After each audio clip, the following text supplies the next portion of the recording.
Hablemos de Auguste Comte, un pensador del siglo XIX que tenía, una ambición colosal, nada menos que crear una ciencia para entender la sociedad.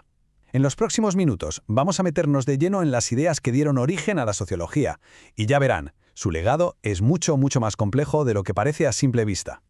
Hoy en día, si alguien suelta la palabra positivismo, ¿qué nos viene a la cabeza? Pues seguramente eso, ¿no? Un enfoque súper estricto, obsesionado con los datos, los hechos, la cuantificación.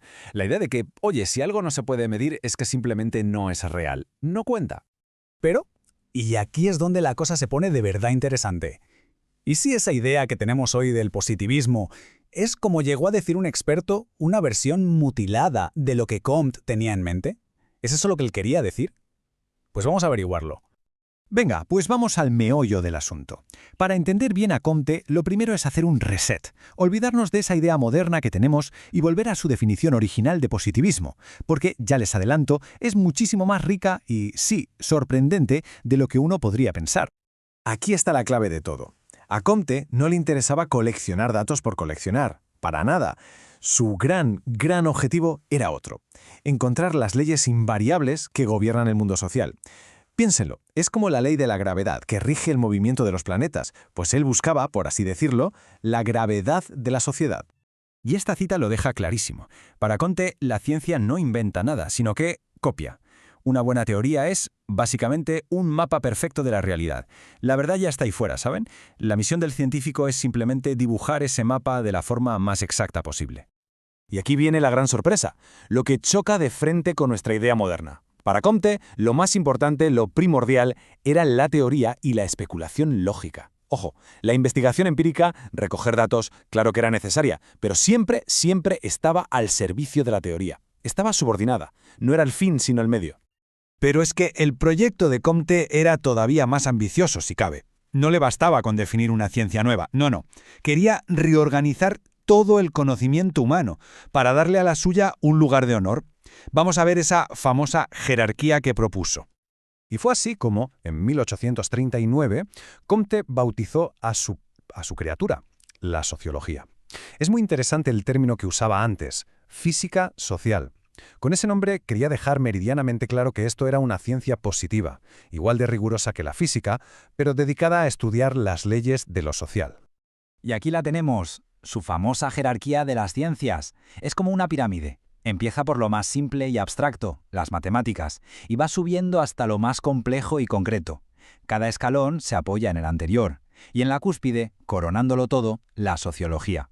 La pregunta es, ¿por qué? Pues porque para él, su objeto de estudio, la sociedad humana, era el fenómeno más complejo y difícil de predecir de todos. Era, sin duda, la reina de las ciencias. Vale, perfecto. Ya tenemos una nueva ciencia en la cima del conocimiento. Pero claro, ¿cómo se lleva esto a la práctica? ¿Qué herramientas propuso Comte para ponerse a estudiar ese mundo social tan complejo?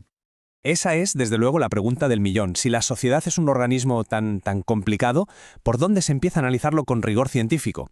Bueno, pues Comte propuso una serie de métodos bastante claros. Lo primero, la observación. Pero, mucho cuidado, no se trataba de mirar y ya está. La observación tenía que estar guiada por una teoría previa, para saber qué se estaba buscando. Lo segundo, la experimentación. Aquí Comte era realista, admitía que era casi imposible experimentar con sociedades enteras, a no ser que fueran experimentos naturales, como por ejemplo estudiar las consecuencias de una catástrofe en una comunidad. Y tercero, la comparación, comparar diferentes sociedades humanas entre sí, e incluso compararlas con sociedades animales. Pero de todos estos métodos, de todos los caminos posibles para llegar al conocimiento, había uno que para él estaba por encima de los demás. Era la vía principal, la herramienta más potente que podía tener un sociólogo. El método histórico. Ahí está. Para Comte, la clave para desentrañar las leyes sociales no era solo comparar sociedades en un mismo momento, en el espacio, sino, y esto es fundamental, a lo largo del tiempo. Analizar la evolución histórica de la humanidad era, y lo dijo él mismo, el principal mecanismo científico de su nueva ciencia. Y bueno, llegados a este punto nos topamos con una paradoja fascinante. Una contradicción bastante grande, la verdad, entre lo que el propio Comte predicaba y lo que él mismo practicaba. Y es que aquí la balanza se descompensa de una forma curiosa. En un lado tenemos lo que defendía, una ciencia que se basaba en la investigación empírica, y en el otro, lo que él hacía en realidad, pasar la mayor parte de su vida en su despacho, especulando. El abismo entre la metodología que proponía y su propia práctica era, sinceramente, enorme. O sea que el punto crucial es este. En vez de construir sus teorías a partir de la observación del mundo real, que es lo que él mismo defendía, hizo justo lo contrario. Él partió de sus grandes ideas sobre la naturaleza humana y, a partir de ahí, dedujo las leyes que en su opinión debían gobernar la sociedad. Un enfoque totalmente de arriba hacia abajo. Entonces, con todo esto sobre la mesa, ¿qué nos queda de Comte a día de hoy?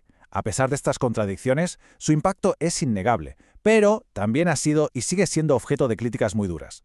A ver, la idea de que puede haber una ciencia de lo social sigue muy viva, por supuesto. Pero el positivismo puro, el de Comte, se considera en gran medida superado. La sociología moderna ha entendido que estudiar a seres humanos, con sus culturas, sus símbolos, sus significados, pues no es lo mismo que estudiar planetas o rocas. Por eso ahora se habla de una era postpositivista, una que acepta que la objetividad total es prácticamente un imposible y que quien observa siempre forma parte de lo que está observando. Y todo esto nos deja con una pregunta final. Una pregunta fundamental que va mucho más allá de Comte y que sigue totalmente vigente en cualquier campo de la ciencia. La propia paradoja de su vida nos obliga a plantearlos. Para entender el mundo, ¿qué es mejor? ¿Empezar con una gran teoría, una idea brillante, y luego buscar las pruebas que la confirmen? ¿O es mejor ir construyendo el conocimiento de forma paciente desde los datos, pieza a pieza? Es un debate que desde luego sigue muy abierto.